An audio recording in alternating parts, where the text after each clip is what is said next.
What is the history of GDP? Imagine trying to measure the size of an entire economy with just one number.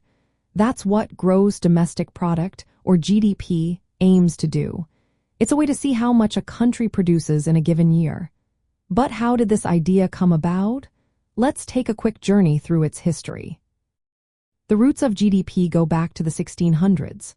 Sir William Petty, an economist and scientist, wanted to estimate national income for taxes during wartime. His ideas were simple but important. Later, in the late 1600s, other economists like Charles Davenant improved methods to measure economic output. They focused on counting goods and services to get a clearer picture.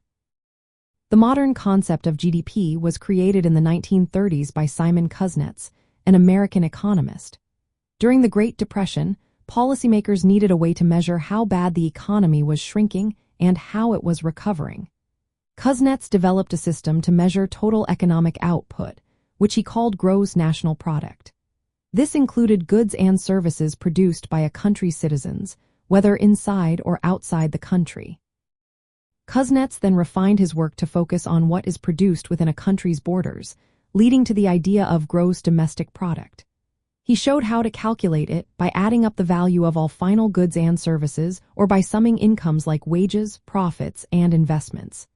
The most common way became the expenditure method, which adds up consumer spending, government spending, private investments, and net exports.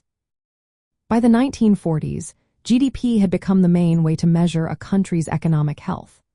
At the Bretton Woods Conference in 1944, it was adopted globally as the standard.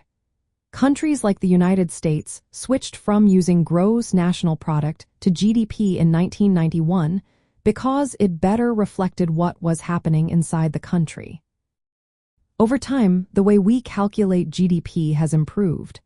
Now it accounts for public services, financial activities, and intangible assets that are more important in modern economies. International standards keep updating to match economic changes. Today, GDP is the most common indicator used to gauge economic activity and growth. It helps policymakers and analysts understand how well a country is doing.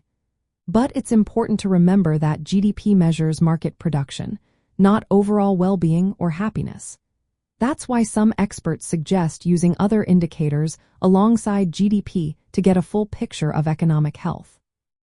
So, the history of GDP shows how it started as a simple idea to measure national income during tough times.